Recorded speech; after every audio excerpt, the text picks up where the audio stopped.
So మీన రాశి వాళ్ళకి సంబంధించి ఈ పవర్ ప్యాక్ కంజంక్షన్ 5 గ్రహాల యుతి విత్ రాహుతో కలిపి గురుడి ఆస్పెక్ట్తో కుంభరాశి మీద మొత్తం 6 గ్రహాల యొక్క ప్రభావం పడతా ఉంది.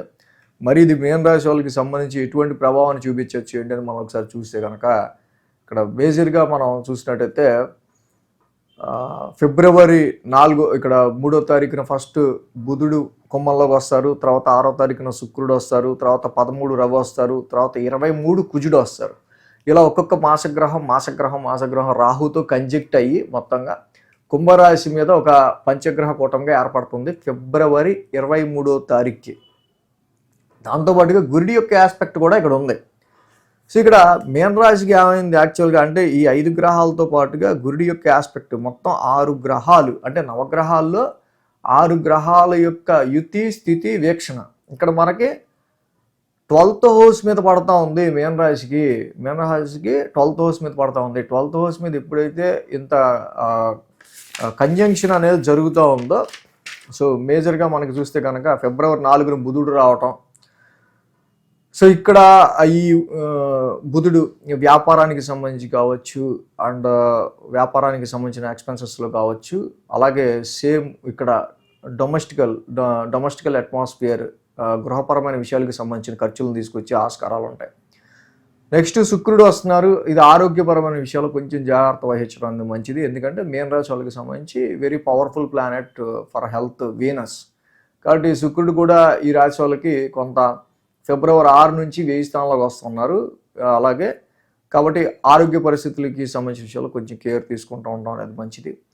నెక్స్ట్ రవి 13వ తారీఖున రవి ఎంటర్ అవుతున్నారు. సో రవి కూడా ఇక్కడ జనరలిస్టిక్గా మనకి రాహుతో కలుస్తూ ఉన్నారు. రవి కూడా కొంచెం ఆరోగ్య పరిస్థితులకి హెల్త్ రిలేటెడ్ విషయాలకు సంబంధించి, అలాగే కుజుడు కూడా ఇక్కడ మనం చూస్తే ఫ్యామిలీ ఓరియంటెడ్గా మనం తీసుకునే నిర్ణయాలకి ఫైనాన్స్కి సంబంధించిన విషయాల్లో ఫిబ్రవరి 23 నుంచి ఒక ఇంపాక్ట్ని తీసుకొస్తున్నారు. సో ఇలాగా ఒక్కొక్క గ్రహంగా మనకి బుధ శుక్ర రవి కుజులు. Rahu is the planet of amplifier. ఏ పక్కన ఏ గ్రహం ఉంటే దాన్ని ఆయన యాంప్లిఫై చేసేస్తాడు. సో కాబట్టి మీరు మీ ఇమాజినేషన్లో ఉన్న ఖర్చుకి సంబంధించి ఫైనాన్స్ విషయాల్లో మెయిన్గా ఇక్కడ 12th house is loss and expenditure. Some loss అయ్యే ఆస్కారాలు ఉంటాయి, సమ్ ఎక్స్పెండిచర్ అయ్యే ఆస్కారాలు కూడా ఉంటాయి. రాహు ఎప్పుడైతే ఉన్నాడో అనవసరమైన ఖర్చు, వృధా వ్యయము, లేకపోతే ఏదైనా పోగొట్టుకోవటం ఇలాంటివి ఎక్కువగా కలిగే ఆస్కారాలు ఉంటాయి. కాబట్టి మీన రాశి వాళ్ళు డెఫినెట్గా ఈ ఫిబ్రవరి మాసం 4వ తారీఖు నుంచే తీసుకునే ప్రతి నిర్ణయంలో చర్యలో కూడా step by step February 23 to మార్చి 1 వరకు మేజర్ కంజంక్షన్ వారం రోజులు, ఫిబ్రవరి 23 టు మార్చి 7 మేజర్ కంజంక్షన్ మొత్తంగా 5 గ్రహాలు పవర్ ప్యాక్గా రాహుతో కలుస్తూ ఉన్నాయి. సో ఇక్కడ వేస్ట్ఫుల్ ఆఫ్ ఎక్స్పెన్సెస్ విషయంలోనూ ఎక్స్పెండిచర్ విషయంలోనూ లాసెస్ విషయంలోనూ కొంచెం కేర్గా ఉండాలి. అదే 12th హౌస్ రిప్రజెంట్స్ మెడిటేషన్, అదే 12th హౌస్ రిప్రజెంట్స్ డొనేషన్, అదే 12th హౌస్ రిప్రజెంట్స్ ఆశ్రమాస్. సో కాబట్టి ఇక్కడ పాజిటివ్ నెగిటివ్ రెండు మన చేతుల్లోనే ఉన్నాయి. సో మనం చక్కగా భగవత్ నామస్మరణ ఏదైనా మంచి మెడిటేషన్ చేసుకున్న 12th హౌస్ యాక్టివేట్ అవుతుంది, అలాగే డొనేషన్ చేసుకున్న 12th హౌస్ యాక్టివేట్ అవుతుంది, అలాగే ఏదైనా గుడికి వెళ్ళి చక్కగా స్పిరిచువలిజంగా మనం అక్కడ ఉన్న ఏదైనా ఆశ్రమాలను దర్శించుకున్నా కూడా 12th హౌస్ అక్కడ యాక్టివేట్ అవుతుంది. బట్ ఈ 12th హౌస్లో గురుడి యొక్క ఆస్పెక్ట్ కూడా ఉండే 6 గ్రహాలు ఉంటున్నాయి కాబట్టి లాస్ని, ఎక్స్పెండిచర్ని, 12th house also hospitals and also ఇక్కడ ఎక్స్పెండిచర్స్. సో కాబట్టి పాజిటివ్ నెగిటివ్ రెండు మన చేతుల్లోనే ఉన్నాయి. సో కాబట్టి బూజింగ్, తాగుడు, దురలవాట్లు, వ్యసనాలు వీటి జోలికి ఎక్కువ వెళ్తే మాత్రం ఇక్కడ ఎక్కువగా పోగొట్టుకునే ఆస్కారాలు ఈ 12th హౌస్లో ఇన్ని పవర్ ప్యాక్ కాంబినేషన్లు ఉన్నాయి కాబట్టి చాలా జాగ్రత్తగా ఉండాల్సిన అవసరం ఉంది ఇక్కడ. సో చేసే వ్యయం పట్ల అండ్ చాలా సబ్కాన్షియస్ మైండ్ని చాలా మీరు అంటే ఏంటంటే 12th హౌస్లో ఇన్ని గ్రహాలు యాక్టివేట్ అయిపోవడం వల్ల ఫస్ట్ స్ట్రెస్ పెరిగిపోతుంది. ఏదో తెలియని ఎప్పుడూ లేని ఒక చిన్న భయం క్రియేట్ అవుతుంది. ఇన్ని గ్రహాలు 12th హౌస్ని ఆస్పెక్ట్ చేయటం వల్ల, అన్ని గ్రహాలు మళ్ళీ 6th హౌస్ని చూడటం వల్ల. సో కాబట్టి ఆరోగ్యానికి సంబంధించి హెల్త్ పాయింట్ ఆఫ్ వ్యూ కొంచెం కేర్ తీసుకుంటూ ఉంటాం. ఎక్స్పెండిచర్ పాయింట్ ఆఫ్ వ్యూ ఇక్కడ అంటే ఎప్పుడు మన ఎక్స్పెండిచర్ మీద అంతా ఇది చేసుకోకపోయినా బట్ ఈ మంత్ ముఖ్యంగా వ్యయ స్థానంలో ఇన్ని గ్రహాల యొక్క ఇది జరుగుతుంది కాబట్టి ఫిబ్రవరి 4వ తారీఖు నుంచే మనం ఏప్రిల్ 11వ తారీఖు వరకు కూడా ఈ పవర్ ప్యాక్ కాంబినేషన్ నెమ్మదిగా దాని ఎఫెక్ట్ చూపిస్తూ ఉంటుంది. అప్పుడు ఏప్రిల్ 11 ఫుల్ ఫ్లెడ్జ్గా అయిపోతుంది. బట్ మేజర్గా వారం రోజులు ఫిబ్రవరి 23 నుంచి మార్చి 1 వరకు మాత్రం ఈ వారం రోజులు మాత్రం మీరు శ్రద్ధ వహించాల్సింది మీ సబ్కాన్షియస్ మైండ్ మీద అవగాహన లేని విషయాల్లో వేలెట్టకుండా చక్కగా ఒక మంచి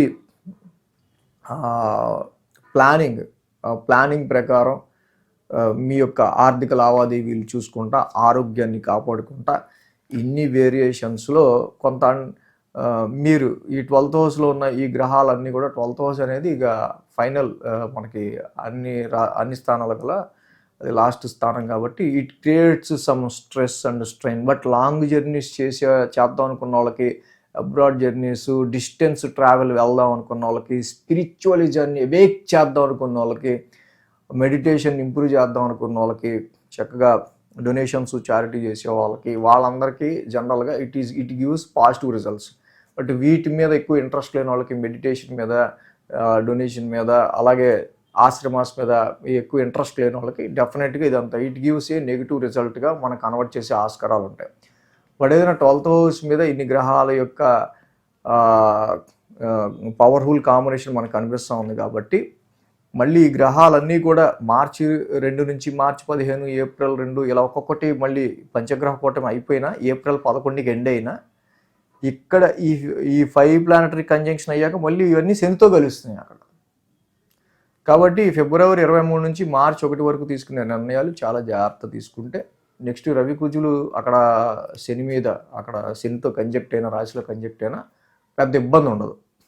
కాబట్టి ఈ టైంలో తీసుకునే డెసిషన్ అనేది నెక్స్ట్ మంత్ కూడా దాని ఇంపాక్ట్ చూపిస్తుంది. కాబట్టి కొంచెం జాగ్రత్తగా వీటన్ని విషయాల్లో ఇన్ని గ్రహాలు వ్యయ స్థానంలోకి వస్తున్నాయి కాబట్టి దాన్ని మనం పాజిటివ్గా మలుచుకోవటం కోసం మెడిటేషన్, డొనేషన్, ఆశ్రమాస్.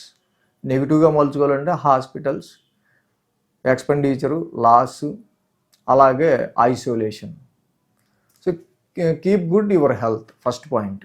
సో కాబట్టి అందరూ కూడా చక్కగా తప్పకుండా మరి 5 ప్లానటరీ కంజంక్షన్ 12th హౌస్లో పాటు గురుడి యొక్క వీక్షణ 6 గ్రహాలు 12th హౌస్నే చూస్తూ ఉన్నాయి కాబట్టి ఇక్కడ కాలభైరవాష్టకం లాంటివి, శ్రీరామ రక్షా స్తోత్రం లాంటివి చక్కగా నవగ్రహాలకి ఒక 27 ప్రదక్షిణలు చేసుకొని శివాలయాన్ని దర్శించుకోవడం రోజు ఇలాంటివి చేయటం వల్ల ఇంకా మంచి పాజిటివ్ రిజల్ట్స్ మీన రాశి వాళ్ళకు ఉంటాయి. ఆస్ట్రాలజీ అనేది జ్యోతిష శాస్త్రం ఏ టైంలో ఎలా ఉండబోతుంది, ఆ సమయానికి అనుగుణంగా మనం ఎలాగా ప్లాన్ చేసుకుంటే బాగుంటుందని తెలియచేయడానికి తప్పించి సో ఇప్పుడు అక్కడ పెద్ద గొంతు ఉండబోతుంది అని చెప్పడమే మన బాధ్యత.